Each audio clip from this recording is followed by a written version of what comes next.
Live. Everywhere. On netrootsradio.com.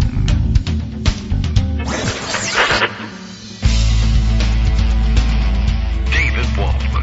Kagro. In the morning. Now, here's David Waldman. Hey, good morning, everybody. How you doing? It is Wednesday, August 28th, 2024. Despite the fact that I'm somehow slurring my words, I think everything is okay. I don't know. Kind of a weird start to the morning, but okay. I think I'm awake and ready to go. For some reason, I'm trying to catch up on who's texting me what via Skype, and okay, there we go. I'm on the wrong page to see what's happening, just making sure everything is A-okay on Justice's side, and, we'll catch up on some news. Greg is on board and ready to go with his raft of stories. There's some news.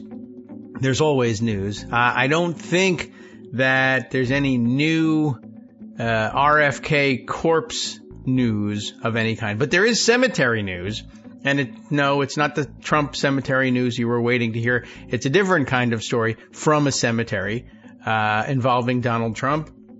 He hasn't buried any other family members on the golf course that we know of up to this point. But no, this, I think relative in the grand scheme of things, a relatively minor story, but just illustrative story.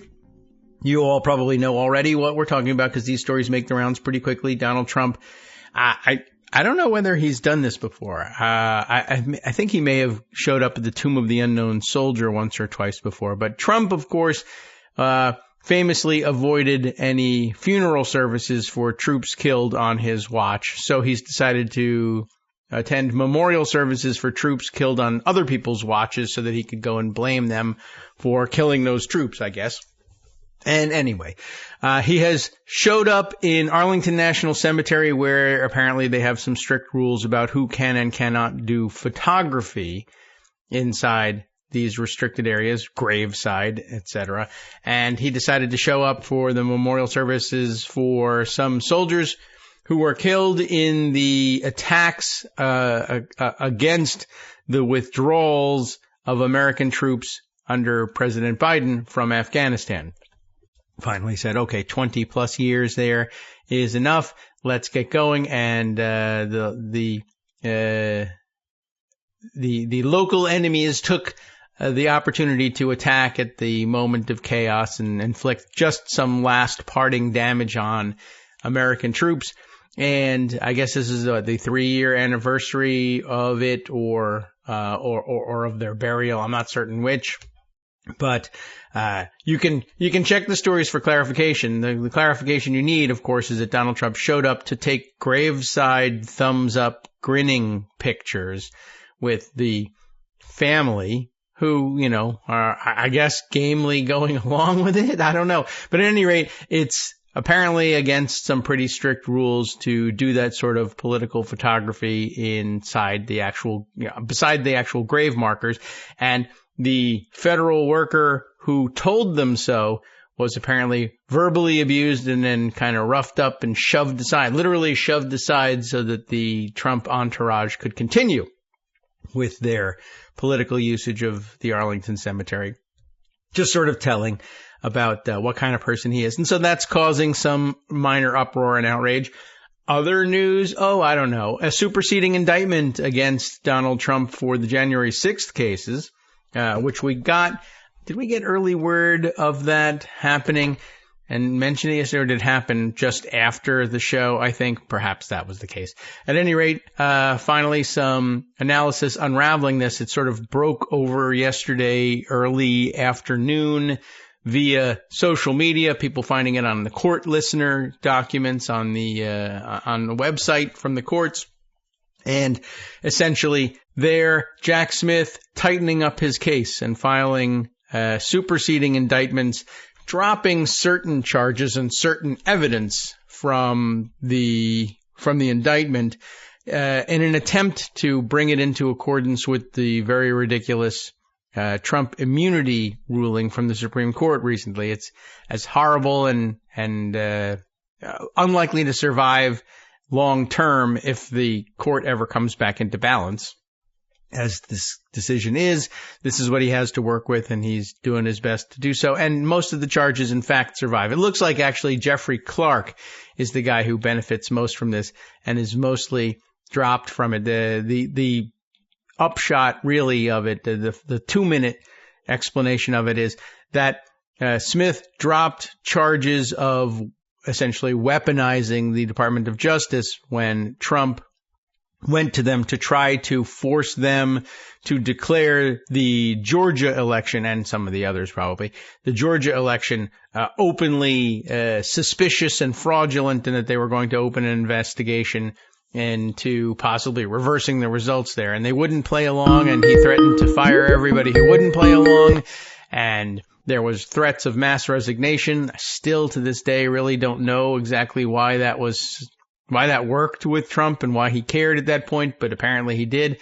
All of that, charges stemming from that activity have been dropped in the wake of the SCOTUS decision that the president would be totally immune from such charges, as weaponizing the Department of Justice is within his official prerogatives, apparently. How they come to that conclusion, well, it's a long story, but it's not right, but it is what they said, and we have to deal with it to the extent that we have to deal with anything they said, unless and until we decide that the whole thing is a farce. And as Mencius Moldbug advises J.D. Vance, you should be considering Supreme Court decisions advisory in nature only. But, we haven't quite come around to his view of things yet. Not until J.D. Vance rides the QAnon wave all the way to the White House and then presumably waits for Donald Trump to die or pushes him out a window and declares himself the most powerful president in history. All right. Well, there are a few things that will have to happen between then and now, and many of them are described in the news events of the day collected by Greg Dworkin, who is here. Good morning, Greg.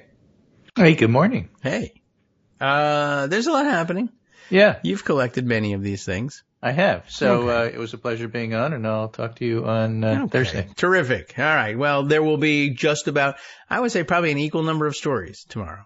Probably. Okay. And, and then we'll thank you for having me on, and then I'll talk to you on Monday. Very good. So the thing about that superseding indictment really is what Jack Smith did, in my non-lawyerly interpretation of all of this, is he removed everything that had to do with Trump being president and centered everything on citizen Trump and what he did as a candidate. Yes. So, yes, you're right.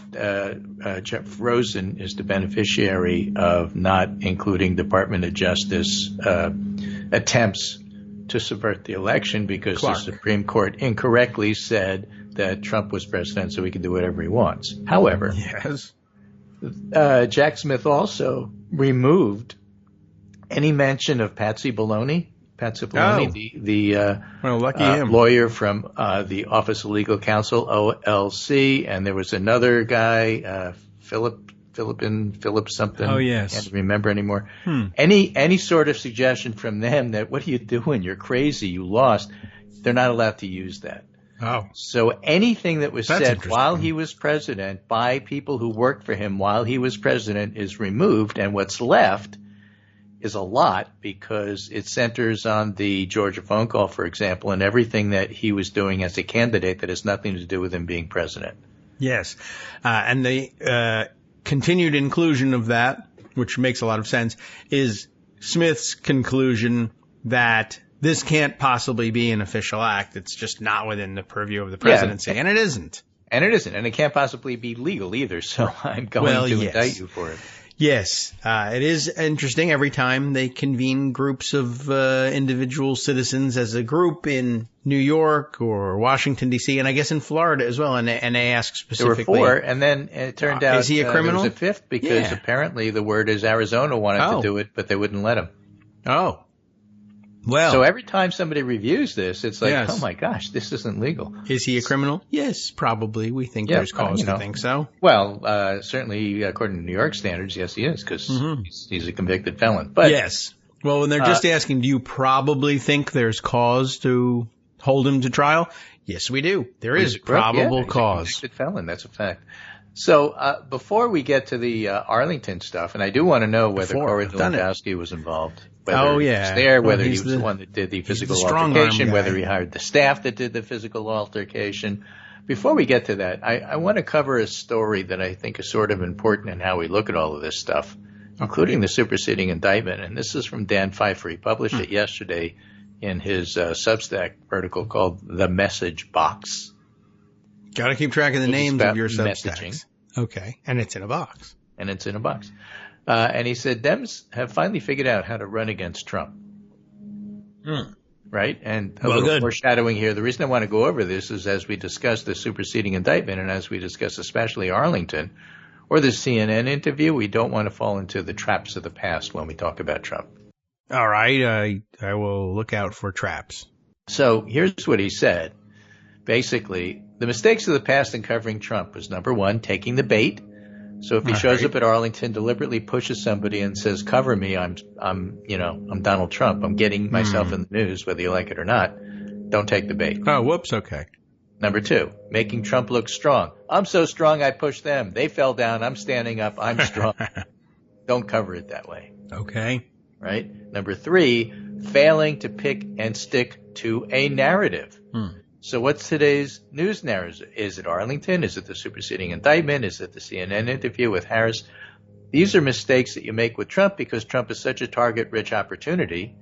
As Dan Pfeiffer points out, he's a criminal, a coward, incompetent, a racist, a fraudster, a rapist, a plutocrat, a liar, a wannabe dictator.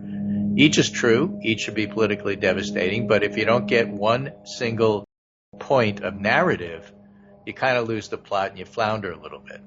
So what he says Harris and the campaign are doing so well that other people haven't really figured out is, number one, you minimize Trump's impact. Okay. About her, not him.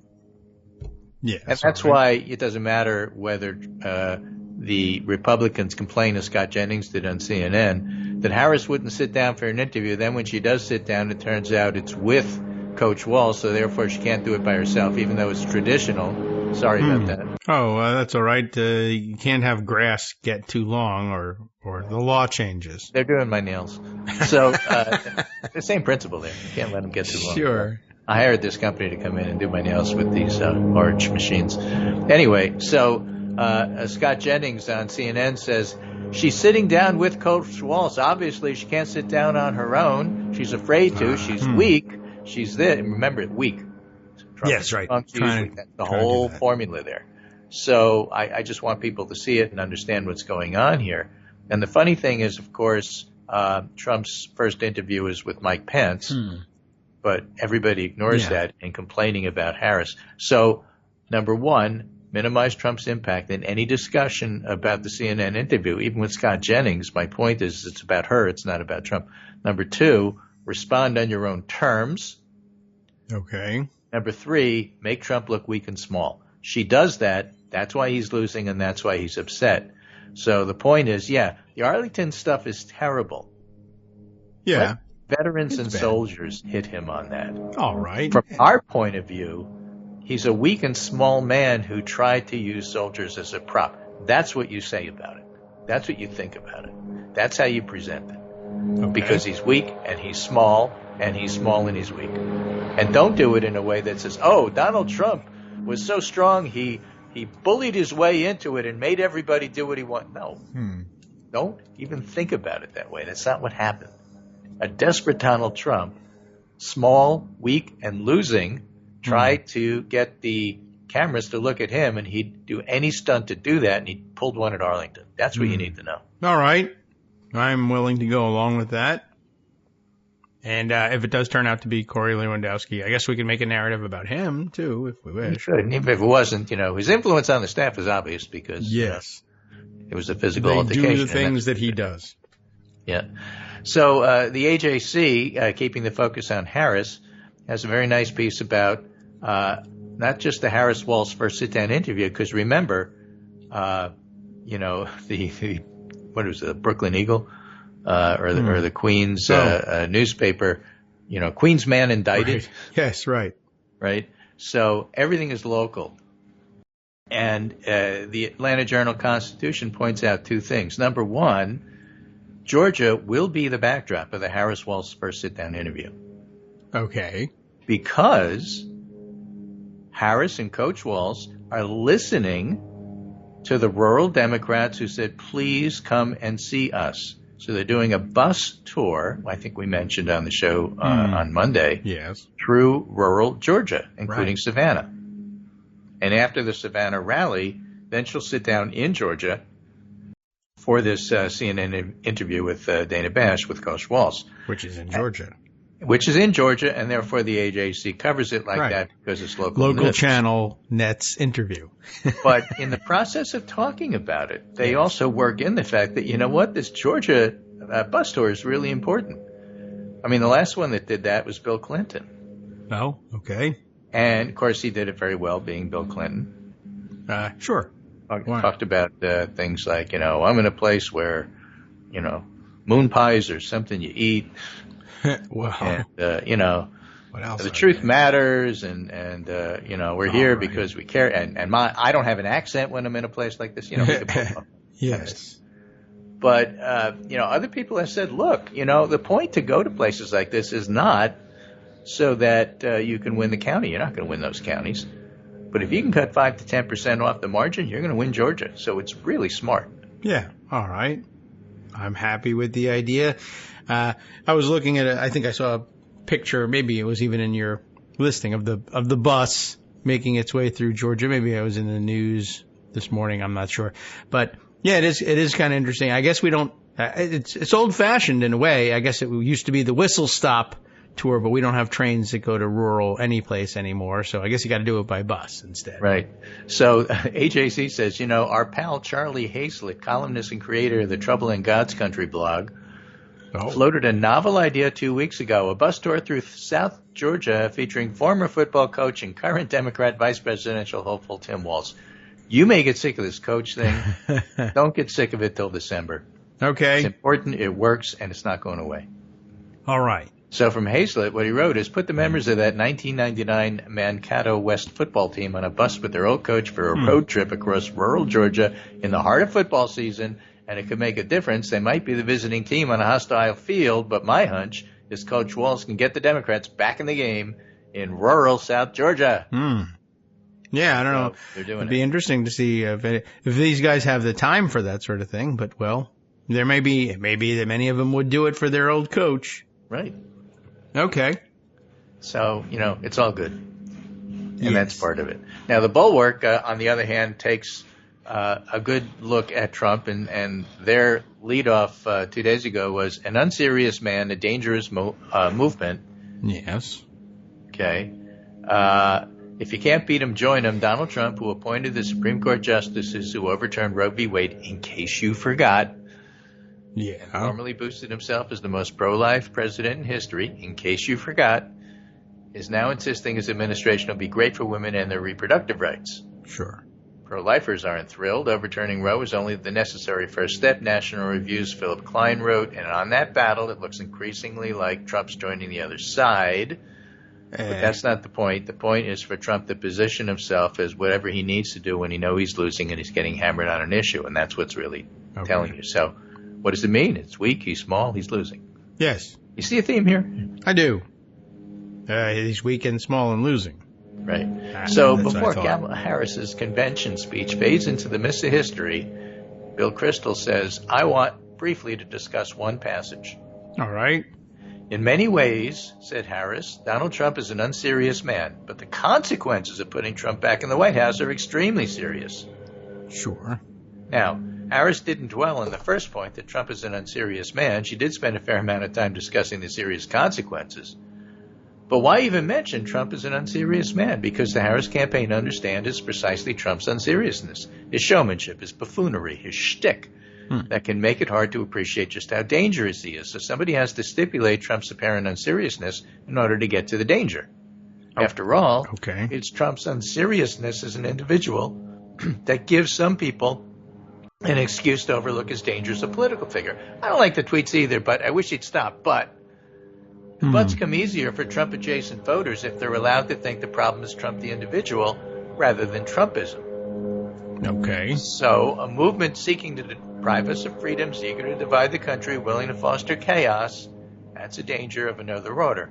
So it's important for Harris to continue over the next 10 weeks the work she began, explaining what an administration would do from Trump, but the election should be about the consequences, not merely the distasteful prospect of having Trump the person sitting in the White House again.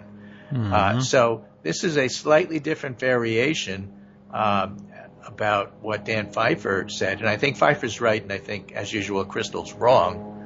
Kristol is saying, look, the whole point is defending democracy, and it's all about policy. You have to focus on that. And the answer is no. People already know that. What you need to focus on is Trump is a really little man, and he's weak, and he's small, and he's losing. That's what you need to focus on, not what Kristol says. This is for the never-Trumpers, but they already know that. They already have what they need there. Mm-hmm. Anybody who would vote on the basis of what Trump would do has already made up their mind. Okay. Good to remind them. That's why the Project 2025 commercials come in. Good to remind them that even though the Washington Post, New York Times, CNN, and other mealy-mouthed media outlets, which, by the way, have done a terrible job this cycle, and we'll get to that. I can't believe it. Will say, I know that Trump has a track record of doing all these horrible things, but he just said next time he won't, and therefore that balances out everything that he's already done. And if you say they all will do that, it's really false. Frustrating. And that's why you can't do it on policy alone, because that's what you're going to get from the media. What you have to do is say, in the process of refuting the things that we all saw with our own lying eyes, Trump is weak and small and losing. And the reason that he's doing that is because he's weak and small and losing. Oh, by the way, adults learn by repetition. Yes, that too. Yeah, I was just made me think. I was thinking about the fact checking that's been going on in the last couple of weeks, I guess now. It would be interesting. How many times they have said, well, while it's true that in the past Trump has said that he would do the thing that you now say he would do, he has also said he would not do it. And so therefore you, the one who says he will do it, our fact check, you are at least misleading, if not outright false. And it just occurred to me what if you said something like, well, the thing about Donald Trump is that he changes his position according to who he's speaking to, and he's a tremendous liar and maybe one of the biggest liars ever to occupy the presidency and certainly to run for it. And how you fact check that? Well, no, he doesn't lie. How do you turn that into a false for the person who said that Donald Trump switches positions all the time and lies so that fact checkers won't be able to pin him down on anything? Is that a fact check true, or can you find some way to make that a fact check false? Right. So James Carville said an interesting thing, and I should preface any mention of James Carville, who is not necessarily beloved in our circles, by saying that in a recent interview, in the last 48 hours, he said, you know what, I think Harris is winning and she's probably going to win. But, here are my usual criticisms of everything you guys do. So what he pointed out, which I think was actually pretty smart, is that Democrats should run against MAGA and not Trump. Because Trump comes in with 42% approval, and MAGA comes in 24. I see. And that's where the Project 2025 stuff comes in. Okay. I can kind of see that. You don't want to vote for Trump because Trump supports Project 2025. No, I don't. It's not that you don't want to vote for Trump because Trump is a crook, a liar, a scoundrel, a rapist, or this or that. Again, that's where you lose focus. But focus on Project 2025 is a stand-in for MAGA. MAGA is unpopular. Project 2025 is unpopular. If you want to do policy at all, you do that. And then you mentioned that Trump is a weak, small, and loser because he supports Project 2025, or however you want to do it. But that's really the approach to take. All right. It's becoming confusing. But it's not really. Well, not if I just focus on weak, small, losing. That part I got. And making confusing is exactly the point. That's why you can't diffuse it with the 72 different things that are outrageous that he did in the last 24 hours, including the Arlington thing. Yes, I get it. It's interesting that ask 5 different people why Trump is clearly weak, small, and losing, and they go into the various reasons and they disagree or are diffuse in their criticism, but so long as you come back to, and therefore, that is why I think he's weak, small, and losing. Okay. Unity of messaging. Now I see, even though you talked about 10 different things. Yeah, exactly right. Okay.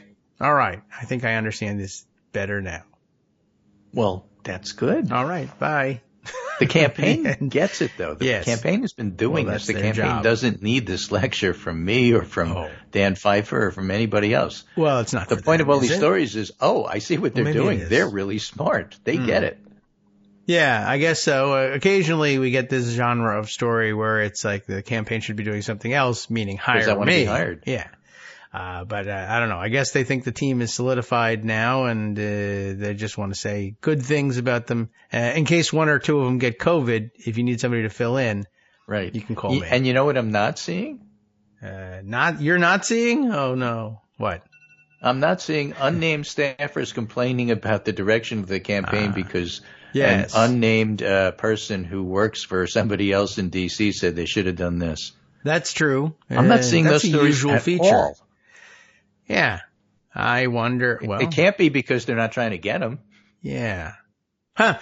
Well, that's true. Or maybe we're just maybe we are in a honeymoon still. So there you go. I think so. We're in a honeymoon until the polls say her numbers come down. Yeah. That and until the pundits who haven't yet been hired as consultants start saying, hey, I haven't been hired as a consultant. Maybe the race is too short. That the artificially shortened season has done it. They already are resigned to not being in on it. That's a huge help to everybody. Yeah. When we come back after the break, how the media blew 2024's election. Okay. By Will Bunch. After this, the end of this artificially shortened segment, the time is an artificial construct, and we revolt against it. Hi, I'm Scott Anderson, the guy that writes the daily summary for this show, Kagro in the Morning. Thank you to everyone that supports this show. Many of you send donations through PayPal, Patreon, Square Cash, Radio Public, and so on. Some of you write your own essays and send them in, or read articles with your own commentary. We appreciate it. Now, some of you are listening to this and thinking, I'd like to help, but isn't there something I could do that wouldn't require money or effort? Why, yes, there is. You can just like us. On Daily Kos, they call it the recommend button. YouTube has a thumbs up. There are hearts and likes and love buttons. Tap our love button. Tap our love button every day. Share our shows and summaries on Facebook and Twitter, YouTube and iTunes, Stitcher and Amazon. Most of these places allow you to write a review, so a sentence or two would be great. Recommend us to social media, or tell your friends to listen to the show. You aren't just helping us, you're helping them find their new favorite thing to listen to. You could change the world. So thank you in advance from me and everybody else in the world. All right, welcome back now to the Kagro in the Morning Show here on Netroots Radio. Let's continue. Greg Dworkin still here with us and still with a substantial raft of stories to get through. That's why we do two of these. Two of these? Segments. You mean two segments? Yes. We can think of them as segments because there's this point where we go silent and you guys go listen to commercials. But we talk right through it. Yeah, no, we talk to each other. It's like, can you believe it? Can you believe it? Yes, I believe it. Well, I believe it too. That's the entire 2 minutes that you don't get to hear. Right. So the Philadelphia Inquirer had a very nice and interesting piece by Will Bunch. Will Bunch is one of my favorite columnists anyway. Yes. But here's what he writes. This column about the decline and fall of America's political news media in such a pivotal election year has proved very hard to write. Oh. Not for a lack of material, but because I can't keep pace with every day's new and stunning examples of bad journalism, each one spiraling a tad lower. Okay. Again, focus. We're just talking about Trump and how he's like 19 different bad things, and you got to focus.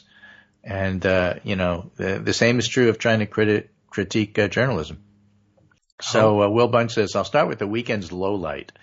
A news story that worked up the media food chain from the muck of smaller right-wing outlets. We talked about this the other day from the Free Beacon. Then got boosted on X Twitter by Alex Thompson, a widely read national political correspondent for Axios, before the New York Post hiked it in your local Wawa and eventually the New York Times. And you see, an idea that has animated the right for the last couple of weeks is the fantasy that Democratic Vice President nominee Governor Tim Walz is a phony. Sunday's purported news slammed Walz for a 2006 episode where his then congressional campaign claimed he'd won a youth award from the Nebraska Chamber of Commerce, when really it was, get this, wait for it, the Nebraska Junior Chamber of Congress, the Youth Award. Okay.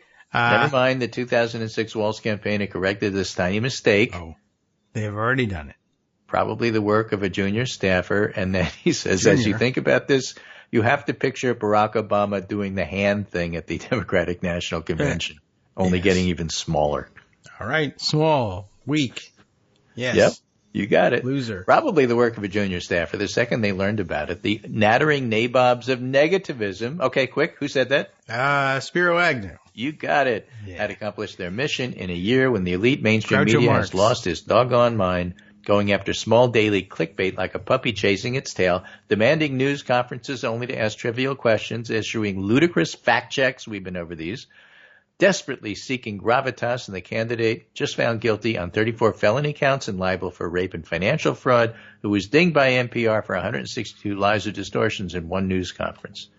The outrageous overinflation of the Walz story was nearly forgotten by Monday when the Times, which is bent over backwards to belittle the joy of Kamala Harris's wildly successful DNC, published an op-ed from the editor of the conservative National Review, Rich Lowry, headline simply, "Trump can win on character." Did we cover that? I don't think we did. I think it was just like it was so eye-rolling that we just didn't do it. But let me give you an idea of how bad it was. Okay. He actually didn't say in the article Trump's character can win. Okay. What he said was, the promise. If Trump follows my advice, he'll attack Harris's character. Oh, he can win on character by attacking her character. I see. All right. Yeah, I was a little puzzled as to how you could come to the conclusion, oh, well, he's of the higher character, so he could win. All right, well, that wasn't it. Okay. That makes more sense now. But, yeah, that was such an eye roller of a headline. I don't think we even went to it, which is fine because most people were trying to ignore it. Anyway, well, Rich Lowry, of course, he should be getting his vision checked anyway. He sees things very oddly differently. And stars. Right. Starbursts when he saw Sarah Palin, Mr. Political Judgment himself. Right. Okay. But while the column was ridiculed, few people said they were giving up on the Times because in this annus horribilis for the American media, many had already tuned out the New York Times weeks ago. It wasn't supposed to be like this. The NYU professor and media critic Jay Rosen urged journalists to cover the stakes, not the odds. Margaret Sullivan was more blunt in beseeching the press to ignore the pull of both sides journalism. Few journalists, if any, have listened. Much of the righteous fury during the Chicago DNC was directed at fact-checkers from the Times. These organizations were mostly established after the endemic political lying of the 2000s, like the Iraq War. But while nobody would argue with their stated approach of tough, unbiased scrutiny, the fact-checking industrial complex can't handle the truth when one party's platform is based on a firehouse of lies and the other party's trying to be serious, if not always literal, about reality. Mm-hmm. So Democratic Convention Week brought absurdities like PolitiFact tackling a DNC video that showed an actual Trump quote that there has to be some sort of punishment for women and says it's mostly false because his panicked aides told him to walk it back. Yeah. Also typical was the USA Today calling it false when the DNC talks about Trump's Project 2025, said the blueprint for his presidency was produced by the Heritage Foundation, even though most of its authors are former and would-be future Trump staffers, and it offers the only program for filling jobs in a Trump administration. Yes. So, as Joe Biden would say, come on, man. Yeah, pretty much. It would require another column or maybe a book to explain why this is happening. You can do that. That's Rachel's favorite. Yeah. Why is this happening? Why is this happening? I see it as less the public's main complaint and more about our profession's weird value structure, where it's more important to be savvy, cynical, and not be portrayed as naive shills for liberalism than to care about saving democracy from authoritarian rule. Then he brings in Mark Jacob, retired veteran editor of the City's Tribune and Sun-Times, and, of course, one of my favorites, nailed it Monday with a piece headline, Mainstream Media on Path to Irrelevance. Jacob has harsh words for how reporters have covered the race, writing too many political journalists are marinating in Washington cocktail culture, writing for each other and their sources.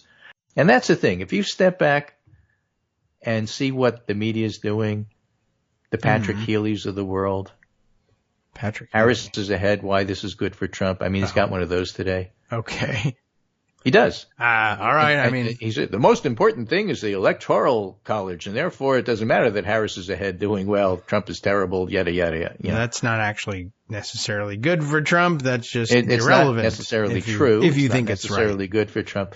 But I guess my point is when people like Healy, the New York Times, USA Today, are trying to be fair and balanced, CNN, what they're trying to do is be fair and balanced to their Republican sources. Yeah.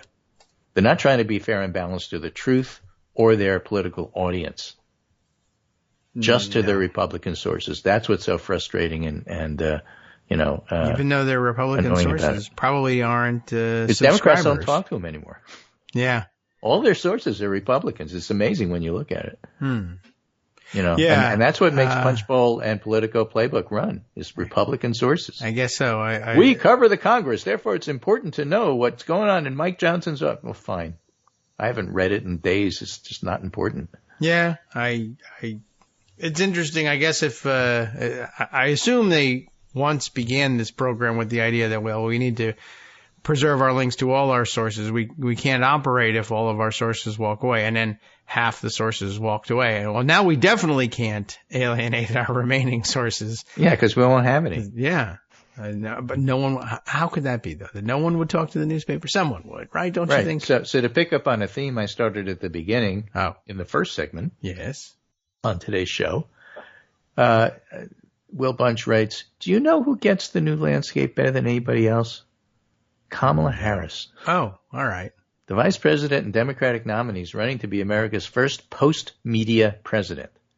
In Chicago, much was made of the fact that Harris and the Democrats invited 200-something fawning internet content creators who got VIP treatment while mainstream journalists fought over nosebleed-level seats and refrained from eating or going to the bathroom for fear of losing them, because there weren't that many. Okay. And they complained about that. Well, they should go to work at Amazon. But more broadly, Harris and her campaign is 100% focused on message discipline to build their brand and sell it to the American people. The surest way to get thrown off message would be a stray answer at an open news conference or in an interview with the likes of Lester Holt. So for now, Harris is just not doing that. Although, again, this was written before she decided to sit down tonight at 9 o'clock Eastern Time, CNN, Dana Bash. Yeah. Okay. And she's getting away with it. Mainstream journalists can carp and whine all they want, but when less than a third of Americans trust them, few folks are listening to this. What's been really striking this year is while traditionally deep distrust of the mainstream press has long been the province of right-wing Republicans, now it's liberals who once cheered for the media to do better who seem to be giving up on them because they're not doing better. Well, we asked and you didn't do it and we got tired. And I think he didn't write this.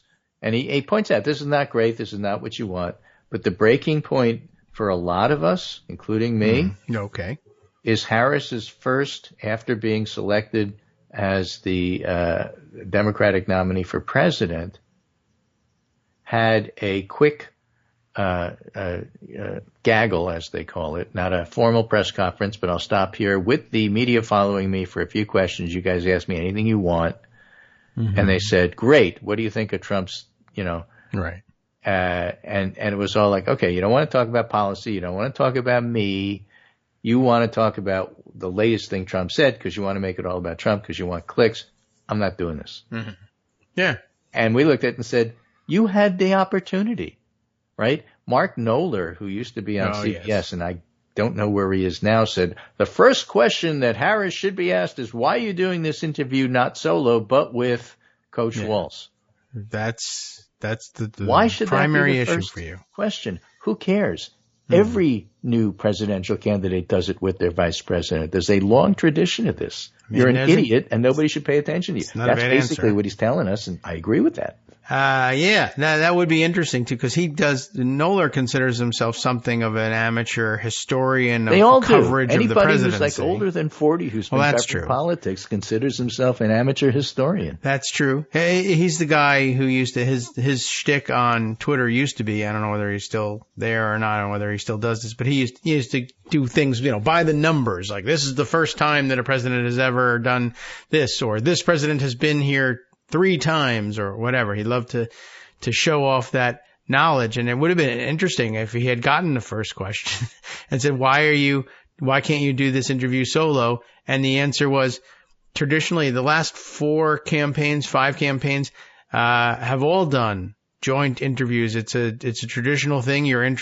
Generally speaking, you're introducing the new person on the ticket with the trusted old hand from the ticket, even though, you're not yet the trusted old hand. But, I'm old news. Everybody knew I won the nomination 4 months ago. This is the new person, and we're a team, and we're here to show that.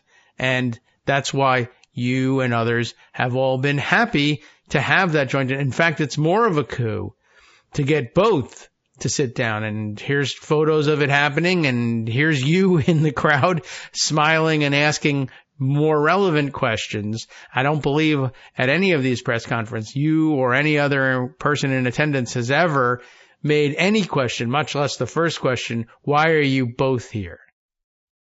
That's there you go. Number of times anyone has ever asked that as any kind of question, let alone the first question, 0. Mark Knoller, put that in your notes. Right. So,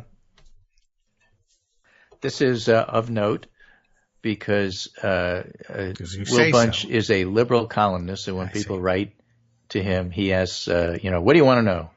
Okay.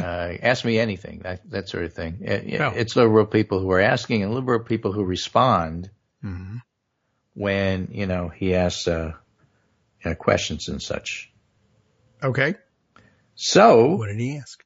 I was blown away by your enthusiastic response to the last newsletter's question about America's best and worst vice presidential nominees.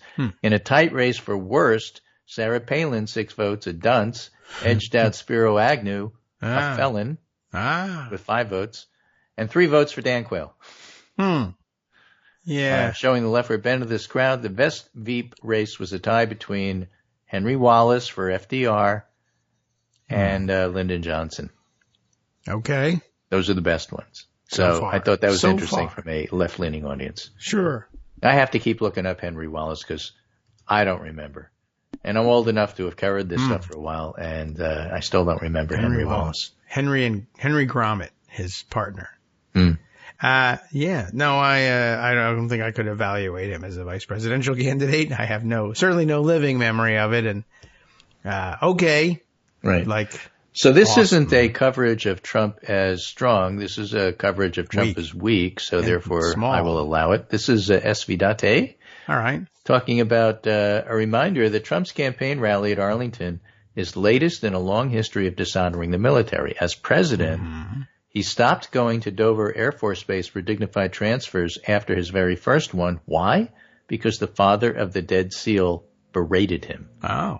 Why did that happen? Remember that. Because Trump had approved the raid in Yemen for one reason. Obama had refused to approve it. Why? Because Obama believed it was a high-risk mission with questionable value.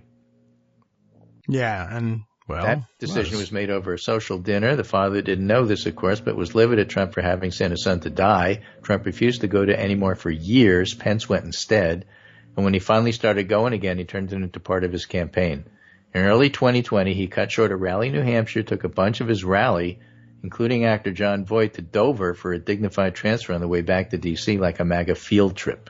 Dignified. So that's the background for him showing up at Arlington and using soldiers as props.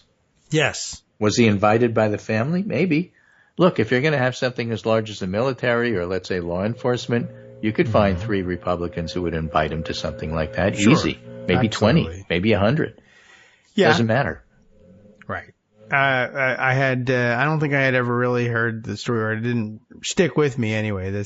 My memory of him is that he never went to any of these things, but I guess, all right, he did do one, and somebody gave him a piece of his mind and That's it. Why do I have to hear from other people? I'm not going anymore. All right. So, he's weak and small. I thought that background was kind of interesting. I agree. In the context of his being a weak, small loser, as you said. Yep. Okay. Anyway, here's some just extraneous information, which I think is sort of useful.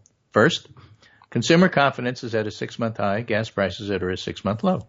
Okay. Above expectations for consumer confidence, below expectations for gas price. All right. Take a road trip. The one-year trip. inflation expectations component of the survey fell to its lowest level since March 2020. That's a conference board, consumer confidence. Okay. March 2020, not a great time either. So that's actually pretty good. Yeah. Tom Bonnier is looking at state voter files. All right. This is the Harris effect in the 13 states that have updated voter files since July 21st. We're seeing incredible surges in voter registration relative to the same time period in 2024, driven by women, voters of color, and young voters. Target Smart is constantly working on updating state voter files. This morning, we've added Wisconsin to the mix with a post-July 21st registration update. The same trend we've observed in other states holds in Wisconsin. Women accounted for 60%. Oh, my. Yeah, okay, it's getting loud in there. You got to stop the nail trimmer at some point. But, wow. Yeah, they got to move away from the window.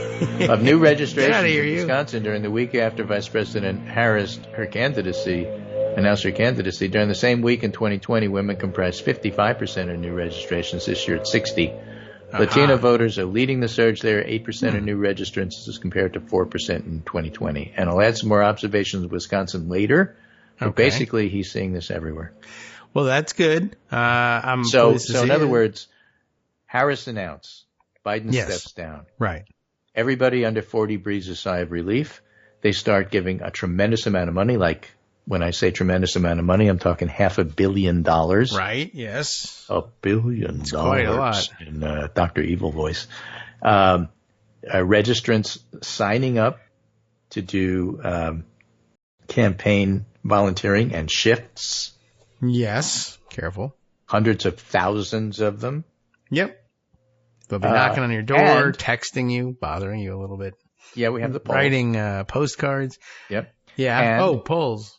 And we also have registration data. Yeah. So, therefore, that's why Patrick Haley looks at all this data and says, must be good for Donald Trump. Yes, they're all women and... New York Times PitchBot was like over the top. Patrick Haley, every day he writes something. Or Peter Baker. Oh. The twin, I don't know what planet they live on, political coverage people for the New York Times. They just proved New York Times PitchBot is like just downplaying a lot of the stuff that they do. That's amazing. Well, all of this surge of registration happened after the change at the top of the ticket, but it's really just delayed reaction to their excitement at having Donald Trump run the third time. They didn't register the first time he ran or the second time he ran, but third time's a charm. That's why they're registering. All of the women among whom he polls his absolute lowest, who are flocking to the registration offices, all of them planning to pull a fast one. Fooled you on the first two runs. I can't wait to be pro-Trump on this one. Brian Beutler has a nice piece on Substack.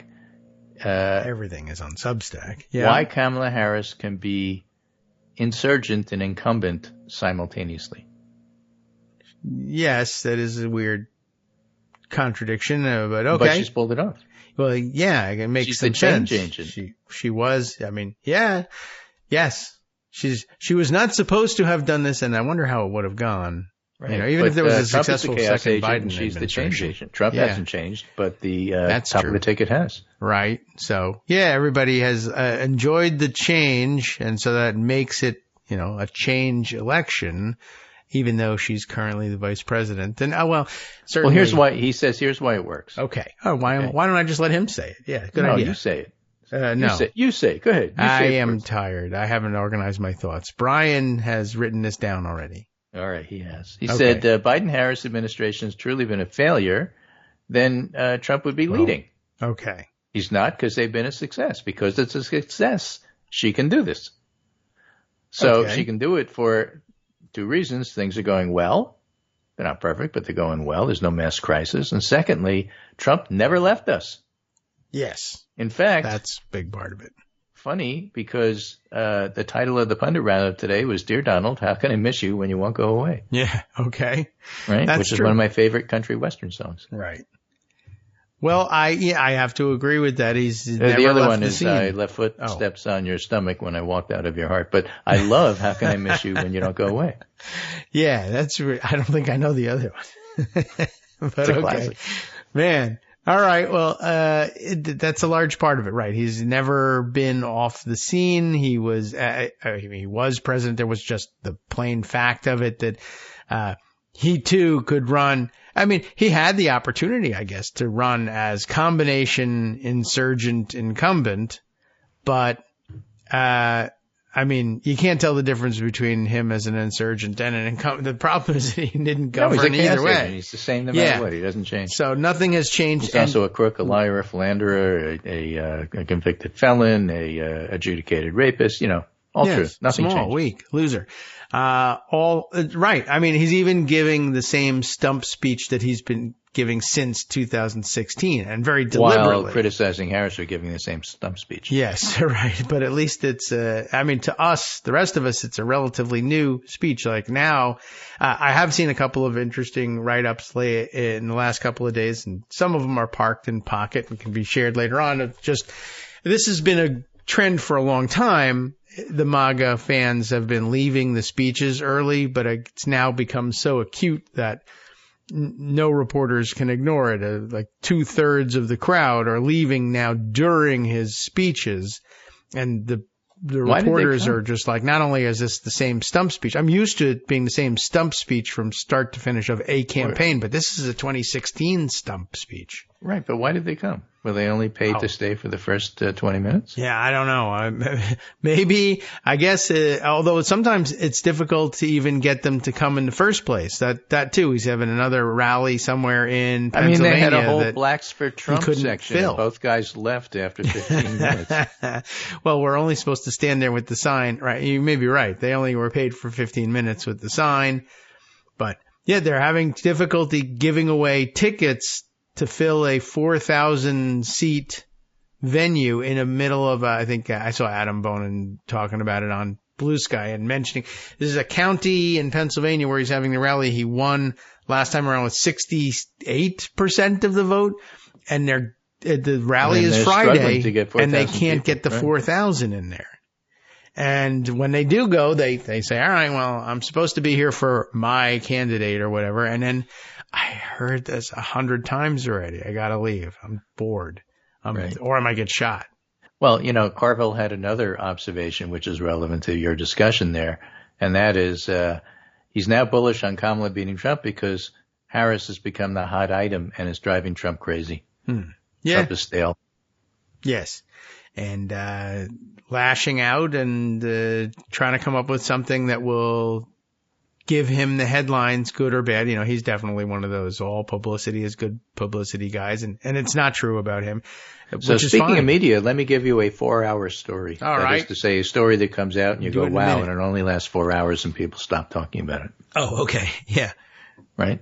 USA Today publishes more than 200 Bush, McCain, Romney alumni and alumna endorse Harris for president and criticize Trump. The letter from alums of the 3 Republican presidential nominees prior to former President Trump comes on the heels of a Democratic National Convention last week in Chicago that showcased Republican detractors. At least 5 former aides to former George H.W. Bush have signed the letter, which is 238 signatures in all. I think John Ralston highlighted some of them and said these are local Nevada figures who are extraordinarily well known. Oh. So, the Queens Man Indicted thing is going to happen locally where local papers will highlight what's going on.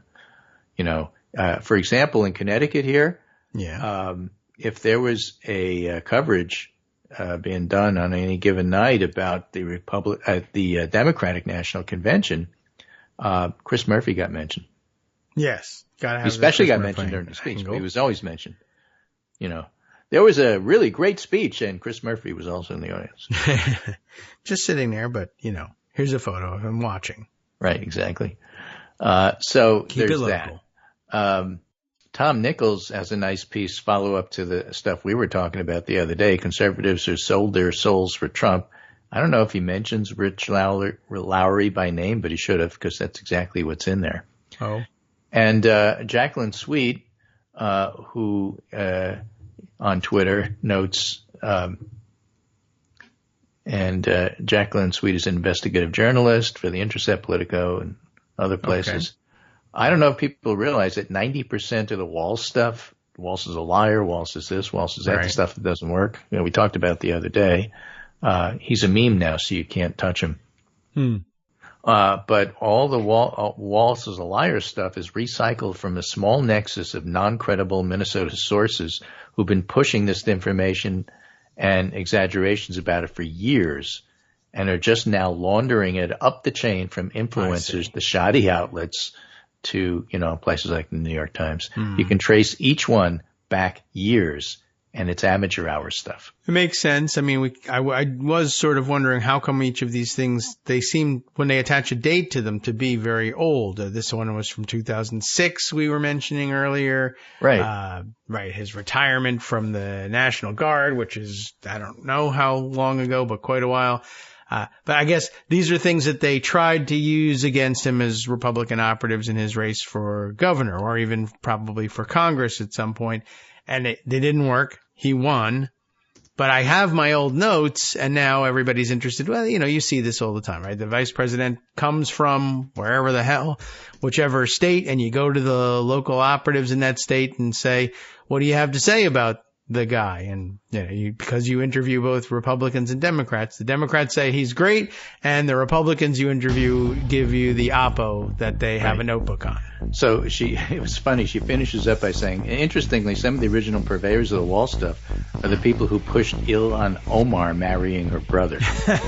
They're not doing well. And then she adds, in Chuck Norris style, but Walz did once pet a dog who wasn't his. Yes, I saw that one. I can explain. But yeah, they're striving mightily, and they see a chance to recycle their old garbage and get paid for it.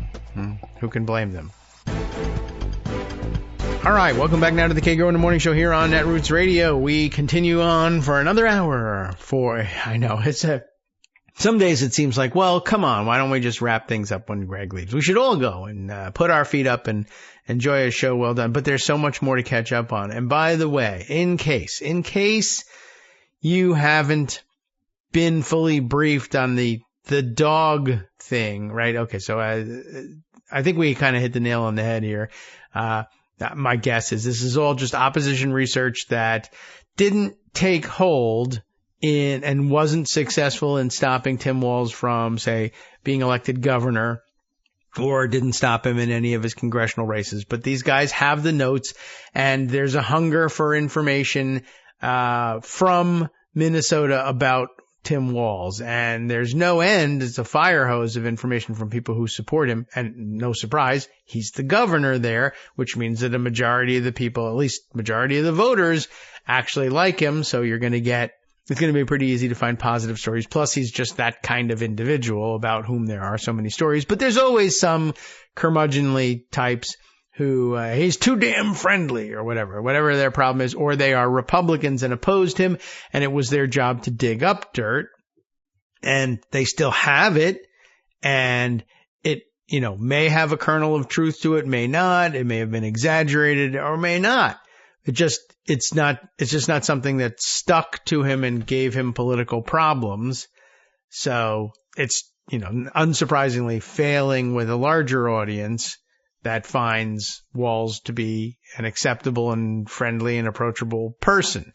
Anyway, the dog story is, I think, the latest of these. And this is that Walz is a phony because he's faking being a dog guy. The basis for this is that he has at least one dog that I know of. I mean, I'm not studying how many dogs the guy has, but he's got one dog that I am aware of whose name is Scout. And Scout is a, black Labrador. I don't know what breed he is, but a standard sedan pup. And I'm sure he's a very special guy, and his name is Scout, but he's black in color, and they're side by siding these two photos of Walz with dogs. And what happens here is Tim Walz goes on Twitter and says, here's me and my favorite pup, Scout. I don't know whether I doubt that he's got more now that I think of it at the same time, or maybe he's one of our favorites. I don't know, whatever it is. But he identifies the black dog that's with him as Scout. Then at some point later on in life, maybe just a few months or hours for all I know later, there is a picture of Walz at a dog park petting a different dog, a differently colored dog, and saying, I went to the dog park with Scout today and he had a great time, playing with the other dogs or whatever. I don't know whether he says that or it's just implied, because that's what happens when you go and you have a great time at a dog park. It's because there's other dogs there and you play with those other dogs. If you can go to a dog park and it's deserted, I guess you can still have a great time, but then it's just, we went out for a walk today and he had a great time. Anyway, so he says that he went to the dog park with Scout, which was undoubtedly true, and Scout had a great time, also undoubtedly true. But the photo is of Walz petting another dog. Now, one of the other things that happens when humans go to dog parks is they sometimes also meet other humans, but usually the dogs as well, and they will frequently pet the other dogs too. What a good boy, this other dog that's a friend of Scout's, and he's come to see what is Scout's family like, and I pet him, and a picture was taken of me with this other dog, and Scout was also there. He's just not pictured, but what they made of this was, aha, Scout is either fake or a rented dog, they rented a black dog the first time they did a picture about me and my trusty dog, Scout, and then we forgot what color that dog that we rented was, and we rented a different colored dog and said that this was Scout. But the second tweet doesn't say, and this is Scout in the picture with me. It's a little confusing, I can tell that, but I'm not a dog owner, and I was able to figure that out. But I think probably the rest of the world who are dog owners and go to dog parks probably figured it out a long time ago. But that's what they're trying to make stick. The whole thing is Scout is a phony thing and he's not a dog guy. I guess I would wish you good luck with that, except I really don't hope you succeed. So bad luck to you, I would say about that. Okay, let's see. A few items to catch up on. There are like a million. We're starting to fall behind in some of these stories because we spent a lot of time on weirdo, Mencius, Moldbug, Curtis Yarvin yesterday, but I think it's important to get that on record. I think maybe you'll start to see his name crop up and you'll say, yeah, I heard about that guy a week ago on Kagro in the morning, and a few other things that we should have mentioned along the way so that you would know when it came up a day later, oh yeah, I heard about that as well. But, you're reading a lot of the same sources I am. You probably know about these things anyhow. But what you don't know, because it hasn't been published in the newspaper, is what our frequent correspondent Jeremy Freiberger says to me about his appreciation of a mention on yesterday's show of the importance of down ballot races. And he's got a lot to say about that. And in fact, wants to share some of what he has to say in written form, although I should make him record this instead. But I don't know. Maybe that's not up his alley. But he was saying that he was very gratified to hear yesterday's discussion of the importance of down ballot races. And this comes up every campaign. People are always, smarter people and strategic people are always reminding us of the importance of down ballot races. I just think it's particularly important this time. I mean, it's the same. It's always important and you understand the reasons why. But this year I feel it a little bit more deeply just because there are so many places where, fighting Democrats have really gone out of their way to strive to do important things, sometimes with a very narrow majority, and it will be a huge trophy to Republicans if they're able to break that up. Particularly, I think, as we mentioned yesterday with Michigan. But there's a case to be made for several other states being in that same category, and I think that's what Jeremy's getting at. He says, as a matter of fact, because it's such a topic of such interest to him, that he will be sending me exclusively. Can I say that? I think so.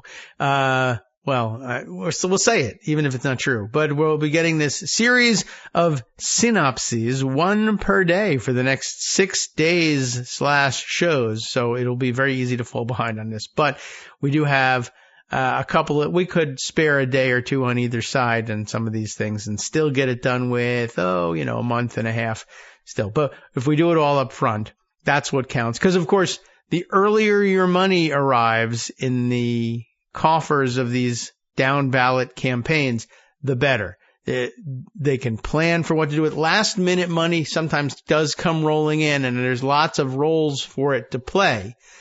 And they try and plan that out ahead of time, and then find themselves, most campaigns, hoping against hope that enough money can be raised in the final days of a campaign when excitement is at its zenith to pay for the things that they've taken a risk on booking ahead of time before the money came in. But if you can bring the money in first, they can go into it with that much more confidence and maybe even more aggressiveness, and they'll book things that they think they'll pay for with even more money later. But they'll be that much more effective because we'll have been that much more aggressive earlier on. You'll have a lot more to build on. So anyway, as he says, he's going to be profiling 6 states, and Michigan is one of them, but Arizona, which at least alphabetically comes first. Arizona, Minnesota, Tim Walz, right? It would be extraordinarily, it would be embarrassing to us and a trophy for the Republicans if they were able to, even if they lost the presidential election, if they were able to take apart the Walz-led Democratic coalition and machine to the extent that it's a machine. I don't mean all the negative implications that come with that, but just the positive ones. But if they could take apart what was built there under Tim Walz's leadership, even if he wins the vice presidency, that would be a feather in their cap and would undo a lot of good progress and good work that has been showcased by Democrats in the last couple of years. So Arizona, Minnesota, Michigan, also New Hampshire, Pennsylvania, and Wisconsin, where, as he says, there is a need to hold or expand razor-thin Democratic majorities, or an opportunity to flip a razor-thin GOP majority. That is sometimes the case in states like, it was recently the case in Pennsylvania, and it was razor-thin, and it did flip, and I don't know where we stand now that I think about it, but I get the point. There are some places where the big excitement about Democratic trifectas, even when it was razor thin, being aggressive in their legislative agenda, was that finally we were doing what Republicans had been doing all along, just ignoring the traditional conventional wisdom of tacking to the center when your majority is so thin, and just saying we're Democrats, and if we hold together, we can do what we want to do. It's got a little bit of Mencius mold bug to it, I suppose, in the sense that you win a majority and just say, well, we'll hold together and we just won't lose any votes. Now, I don't depend on an app to somehow magically elect these people, but we depend on down ballot funding to do it. So you could use an app to send your funding if you want to. All right, back to it. So what's going on? Wisconsin, he points out, by the way, Jeremy, after saying that sometimes there's the opportunity to flip things on the Republican side, Wisconsin is a unique case as its newly liberal Supreme Court recently tossed out the state's GOP, or the state GOP's horrendous gerrymanders. So a chance to solidify that win and make a real dent there, but only with some serious funding. Alphabetically, of course, Arizona comes first, so guess what? Here it is. In the wake of the 2020 election, Jeremy writes, Republican-controlled Arizona was an absolute dumpster fire. Yet in the 2022 midterms, Democrats and this is great news. This is really something for a midterm election. Democrats flipped the governor's office and the AG's office, elected Mark Kelly to a full term, held the Secretary of State's office, and came within one seat, one measly little seat, of flipping each chamber, both of them, of the state legislature. All of these Dem down ballot gains and holds meant not only that the Dems held their U.S. Senate majority, but also that Arizona is now much better defended against potential 2024 GOP shenanigans. This is true.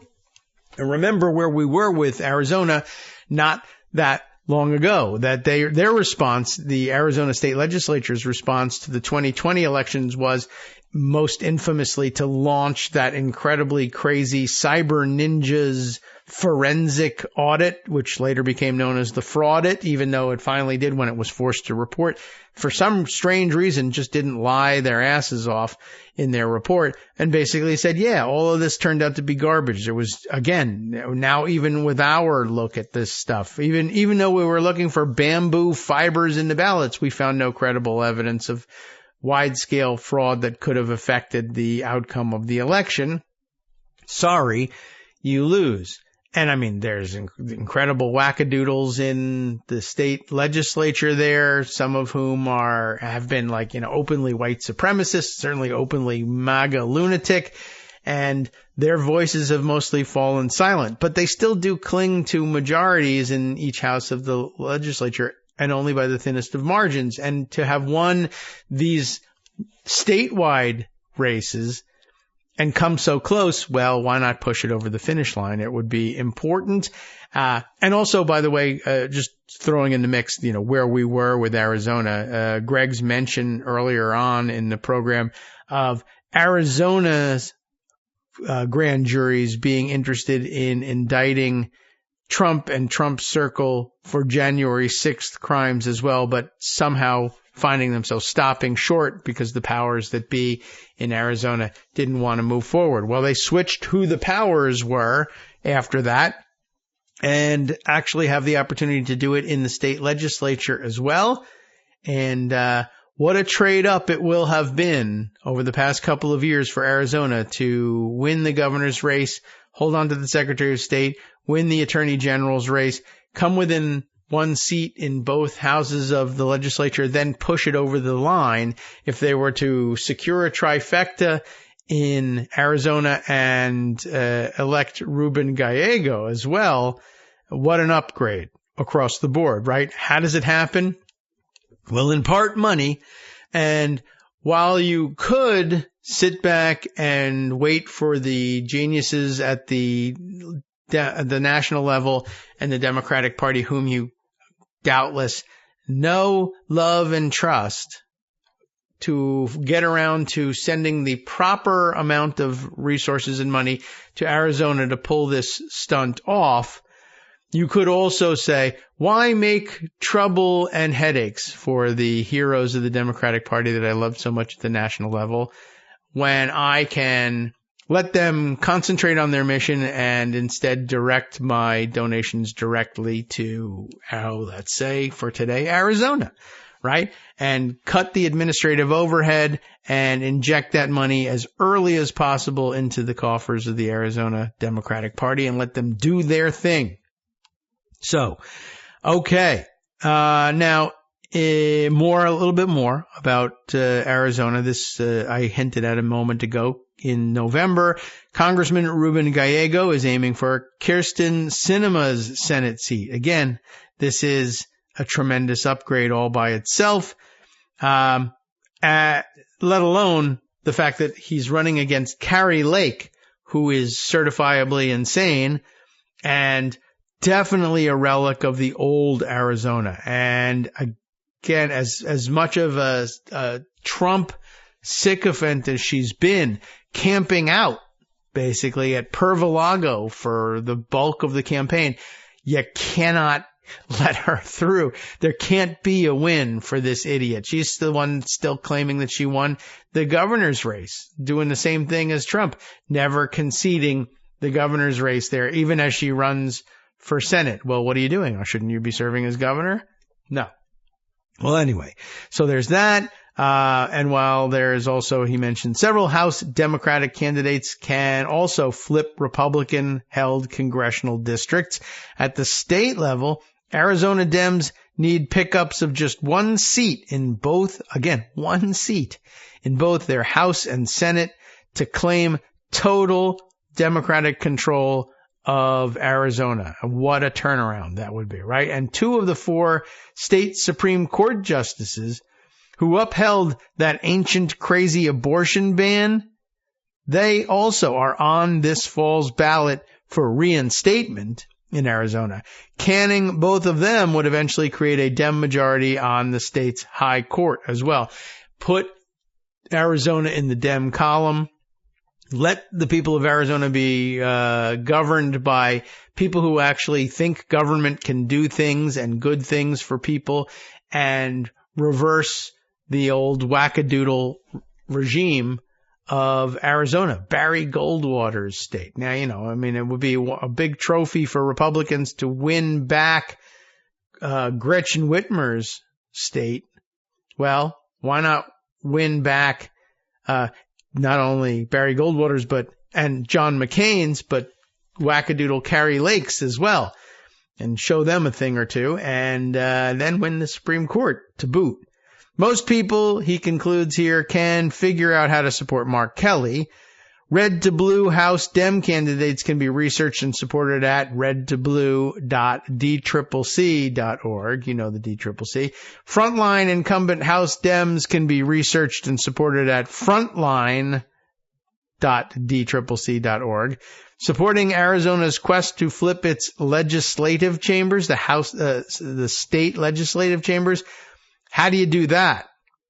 Maybe you don't know your way to find that. Well, the answer is ADLCC.com. The folks at ADLCC, Arizona, I guess, Democratic Legislative Campaign Committee is my guess, know how to most efficiently apply the resources there. We certainly hope so. I know some people are somewhat suspicious of, the campaign committees. Some, especially very often at the national level. But there are a number of ways to try to identify the top prospects there. But yeah, if time is of the essence, then you want to fall back on relying on the local legislative campaign teams in these states.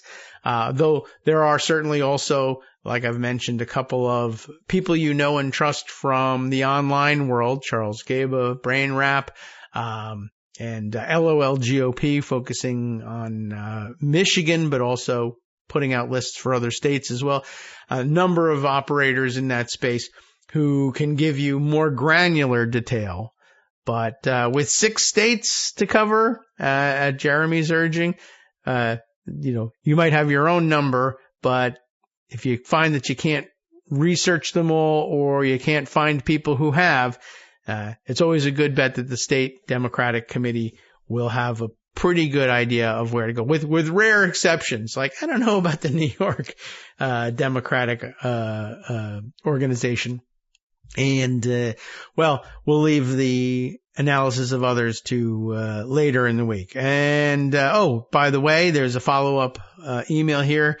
Jeremy saying about Arizona, I forgot to mention that an abortion referendum is on their ballot in November. So that's, if you're in Arizona, you already know. But again, another one of those motivators. So I think it probably would be money well spent if we tried to change, not only support all the candidates for federal office in Arizona, but tried to strive to change the legislature there too. And what a blow it would be to Republican efforts, not only to defeat the crazy lunatic Carrie Lake all over again and just be like, all right, Blake Masters, Carrie Lake, you've tried and failed numerous times. Take the hint. They might not, but if they hang around like Donald Trump and grow older and crazier as they go on, it's dangerous and all, but so much the better. I think they're easier to defeat. But you want to change the state legislature. That's really there for the taking, and the motivation of bringing people out to the polls to do it comes in the form of an abortion referendum on the ballot this November. And given what the state went through with respect to that wacky 1864 abortion law that they had to revert back to, right, post-Dobbs, abortion will likely be a huge issue in Arizona this fall.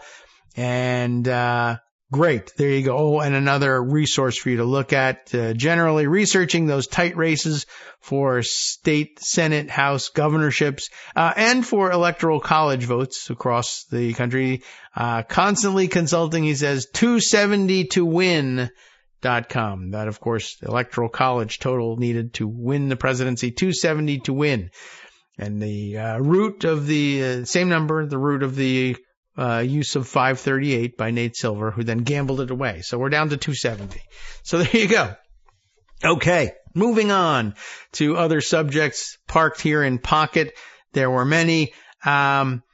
We spent a little bit of time on RFK Jr. a little bit and how weird he was and the whale head thing. And by the way, I read the whole thing about Kick Kennedy without any inkling of who the hell she actually was. And apparently, she's in the news, and I think it probably happened in reverse order. She's in the news, mostly because there were rumors of her dating Ben Affleck.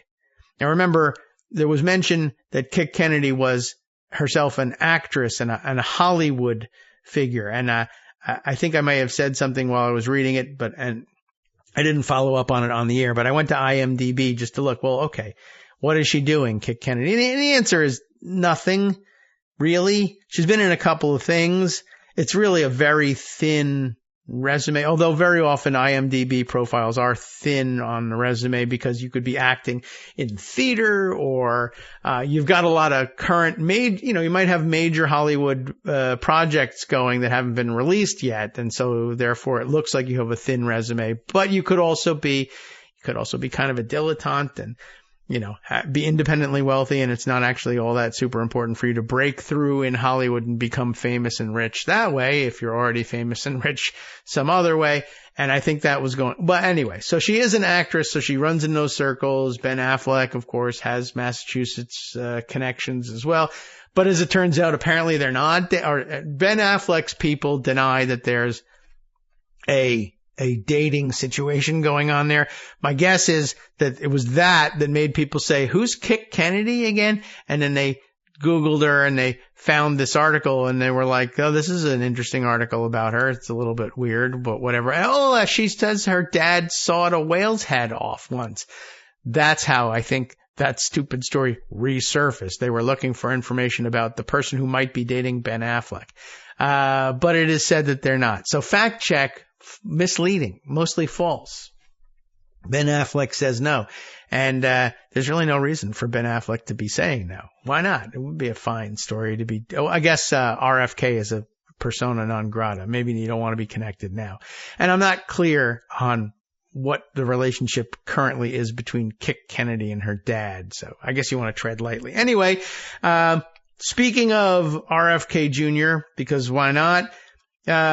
Let me read a little bit before our next break, as is mandatory on this program, from Amanda Marcotte, who really at some point I should just say, you need will you take our Skype number and why don't you call in and tell us what's going on?